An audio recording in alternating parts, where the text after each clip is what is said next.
What's going on, everybody? Hope you guys are enjoying your weekend and your Sunday's off to a great start so far. It is Sunday, June 28th. It's pretty quick. We're already at the end of the month. So, what I wanted to talk to you guys about today was about tenants.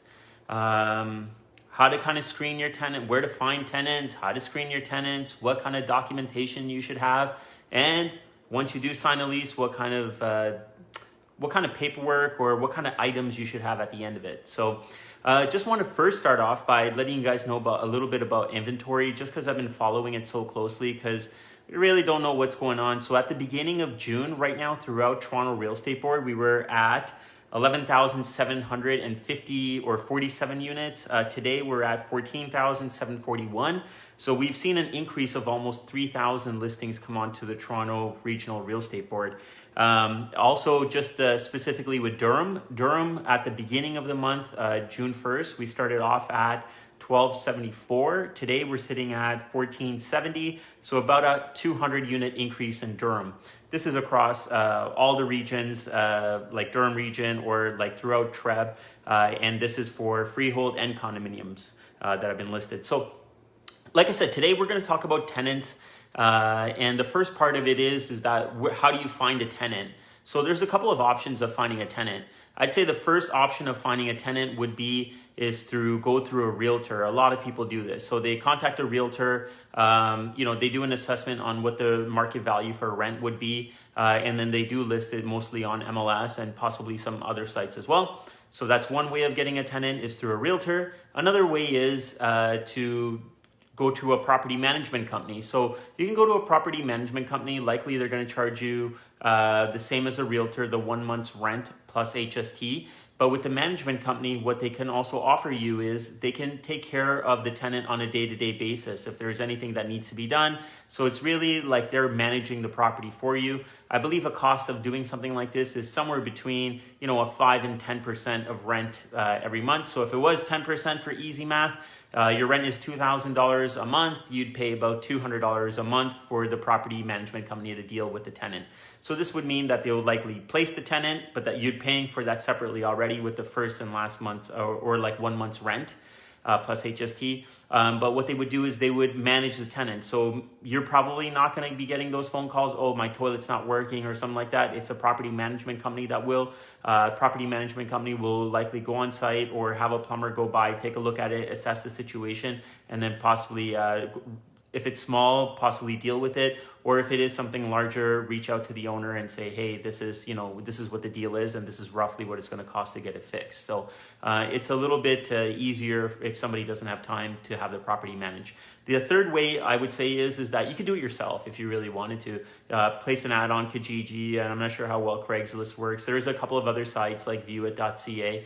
You can do the ad yourself, take some nice pictures, write up an ad, and post it up yourself. So these are three of the common ways I would say to find a tenant.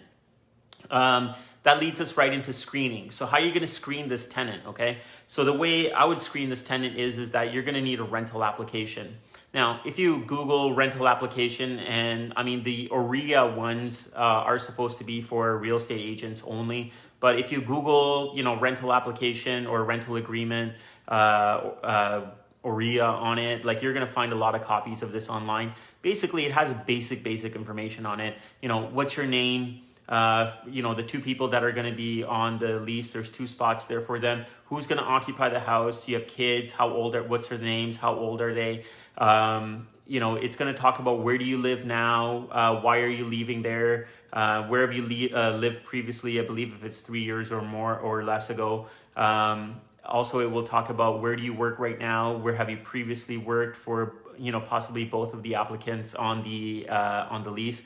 So it's going to address those things as well. What else it's going to do is that it's going to ask them for personal references, and it's going to also ask them for what their debt level is right now, or like what their monthly payments are. So it basically gives you a lot of general information about what their story looks like.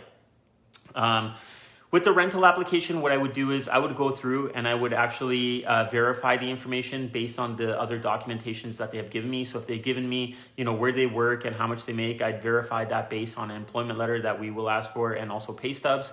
So that's one way. The other thing I would do is I would actually call the employer into the HR department and just verify that they've been working there and they've been working there as long as the letter has stated. I would also ask them that, hey, do you guys see any, upcoming situations where this person may not have a job? So you just try to probe around like that. Also, I would call the previous landlord and find out, how these tenants were, why are they moving out. The seller is going to be, or the previous landlord is going to be selling the house. Maybe you can ask them, why are these tenants moving out? I would ask in an indirect way. Even if you have the answer on the rental app, I would try to ask in an indirect way. So an example of this is that I was helping one of my clients rent out their basement apartment. There was an applicant that came through and he put in that he has a 6-year-old daughter. So basically when I called some of his references, I said, okay, so is this person going to be living by himself or is he going to have somebody else living with them? Even though I have the information, I just want to see how the story connects. They also tell me how they know these people. So I kind of ask them the same thing without giving them the answer, just to kind of verify it. So that's kind of the rental application. The next piece I want to see is a credit report, preferably from Equifax with the credit score right on top of it. And what I would do with this is that I would go through line by line almost, and I want to just get to understand what kind of open credit do they have and how do they manage the credit that they have. So now, if they have like 12 credit cards open and they're all maxed out, well, maybe this might not be the right fit for the place that you want to rent out. But, if they have like, 2-3 credit cards, they have small balances, they don't have any late payments, something like that, then, that could be reasonable. Sometimes if I've seen applications where they have like, 4 or 5 credit cards and, the limit can be $5,000 and, they've got $4,500 on this one and, another one's almost maxed out. So really when I start to see 70% or more maxed out on a credit card, it starts to like make me uneasy about the applicant because I feel like they're taking on a lot more debt. There's always a story, could always be a story, but these are the ways that I look at it. I also look and make sure that, hey, do they have a consumer proposal against them? Do they have any car liens, any type of liens that would show up under their name? And have they ever declared bankruptcy? So I would go through all of these things and I would look at each of the lines to make sure that they make sense. Once you guys look at an Equifax credit report and you guys go through it, it is pretty self-explanatory. So that's another thing I want to look at. I've mentioned already the employment letter. So employment letter to me is important. I want to just make sure that, it all makes sense and we can verify this employment. Also, I want to see the 2 recent pay stubs and they'll help me validate how much they're making. So I'll look at their year to date on both of the stubs, see how much they're getting paid, bi-weekly and see if it makes sense. And then it just kind of gives me an idea of how much, they're kind of making on a consistent basis and how to project that out to see how much a year are they making and does it make sense with the employment letter that they have. Sometimes with this, guys, you end up with people that are either self-employed or have a small base salary, but they also have a commission coming in. The way I would address something like this is that I want to see like their tax filing. So maybe I want to see a notice of assessment, or if they are self-employed or have their own business, maybe a T1 general. So I want to be able to validate the numbers, okay? After the employment letter, pay stub, I also want to get a copy of their IDs. I want to validate that all of the names and everything makes sense on the credit report to who they are. And guys, I don't think it's a bad idea to actually meet up with the tenants in person as well. There's a lot of this stuff that you can do and screen using the documentation and the IDs that you look at, but I think it's always good to kind of meet with the tenants if that's possible. Now, there are other situations that can occur. One of them is that, what if they're new to the country or if they have a little bruised credit? How can you kind of go around that? People do fall on hard times and things do happen and they do immigrate to the country and, they need a little bit of a helping hand. So how can you mitigate your risk while trying to help somebody else out at the same time? One of the ways I've seen it work is that to pay advance rent. So now sometimes I get rental applications from other agents and they're like, well, we'll pay, the first 4 months up front. So I think that's great. And I try to get as much as I can from them, but I don't like the idea of getting the months up front. Okay. So what I want to see is I want to see the first month and the last 3 months. Okay. So it gives me a little bit of security because if I feel like, if they're going to give me the first 4 months, then I don't really see any problems until like the 5th month. And I don't have any security to kind of cover my losses if there is a loss on them. So what I'd rather see is the first month and the last 3 months or last 5 months, something like that. So if they're in month 3 or Therefore, I still have the previous deposit that I can add into that and start to deal with the situation. Hopefully not be out of pocket on dealing with it. The other way I would look at it is that if they have a guarantor, somebody that's been here, I can validate their to guarantee the lease. I would still want to get all of their documentations, their ID, their credit score, their employment letter, kind of figure out what their financial situation is to make sure and ensure that if the tenants that are on the lease are going to default on the lease, then it has the ability to take it over, and that we have enough documentation that we can actually go after these people if something does happen here. A better way than that also is that I'd like to get that guarantor to actually be on the lease. So they are actually committed to that lease. They're not guaranteeing it. They are on the lease and they're responsible for the lease from day one. So I'd try to do something like that. So that's kind of how I would do the screening and work around, possibly some issues with new to country and bruised credit and stories, really.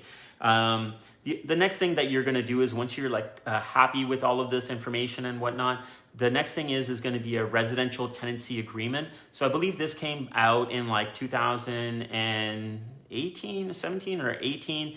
This was because a lot of times with the realtors, they would do an offer to lease and they would have a schedule on the back, a Schedule A. And you'd see the wildest things on there that wouldn't even hold up if it was actually ever challenged. So I think the province of Ontario came up with this residential tenancy agreement, and everything is very much in there, and that is going to be the ultimate lease, and it is written to favor the buyer and the tenant and the landlord, so it takes care of both of them in there. And it's a really simple thing to just kind of fill out with your name, contact information, what the rent is, what's included, what's not included. You guys can easily find this by Googling Residential Tenancy Agreement Ontario. There is a fillable copy online, and there's a downloadable one that you can fill out using a PDF software. So that's very easy to get. Ultimately, that is going to be your lease. So there's nothing else that's going to matter. The legal lease is going to be the Residential Tenancy Agreement. So once you do have all of that, and the stuff that should be included in the agreement also is that you want to get some type of a deposit for your key. So the keys that you're going to give them. Now, if it's just a front door key, maybe your deposit's going to be something like $50, okay? But if you're going to give them a key to a condo where it includes a fob, a locker key, a mailbox key, the key to the unit, we want to try to get $200-300 for these keys, okay? Because those fobs can cost $100-200 to replace, depending on how much the corp charges. So, I want to see $200 to $300 deposit on the keys. The other thing you also want to get is that I would say you want to get your water bill. So it depends on what municipality you live in. In Durham over here, all the utilities on a freehold home can be switched to the tenant's name, so the tenant can open up their own hydro and gas utility, but water cannot be switched over. You can have the water bill come to the house and they'd have to pay for it. I used to write up a clause that says, you have 5 days to pay for it, blah, blah, blah. But what if somebody doesn't pay for it? So now what I look for is a $300 deposit for the water utility. So I want to get that. I want to get a key deposit. And the other thing I want to do is I want to try to still get the post-dated checks. They're not obligated to give you post-dated checks. It says that right in the residential tenancy agreement if you look through it. But they're not obligated, but I do ask for the post-dated checks. The other thing that I'm also starting to do more and more with our clients is this to e-transfers. It's much easier. So, the tenant can schedule it to automatically go out on the 1st or the 12th or whatever the date is for the lease. They can automatically have it to go out, or they can just transfer it over to you that day. So it's just a little bit more seamless and easier on both parties. So guys, that in a nutshell is about how you can find a tenant, how you should screen a tenant, how you could possibly deal with a tenant that's not completely clear, doesn't have a credit report, has a little bit of bruised credit, so you could deal with them. The residential tenancy agreement is overall the lease that you need to fill out. Very simple to fill out, guys. And then you do want to walk away with a couple of things: key deposits, water bill deposit or water utility deposit, post-dated checks if you can get them, or an agreement to do e-transfers. Okay, guys, that's what I have for you this Sunday. Hope you guys have an amazing rest of the weekend. If you guys have any questions about tenants and how properties get rented out, I'd be more than happy to help you guys. Shoot me a message, leave me a comment. leave me a comment actually if you guys have had rented out properties before, how you guys found your tenants. Any kind of experience that you guys have around tenants, I'd love to hear them. And if I've also missed anything in here that you guys are doing that I could benefit off of, please, by all means, please leave me a comment there. Okay, guys, hope you guys have an awesome Sunday. We'll talk to you soon. Take care for now. Bye. Sell it, sell it, sell it, sell it, sell it, sold. Sell it, sell it, sell it, sell it, sold. Sell it, sell it, sell it, sell it, sold. Sell it, sell it, sell it, sell it, sold.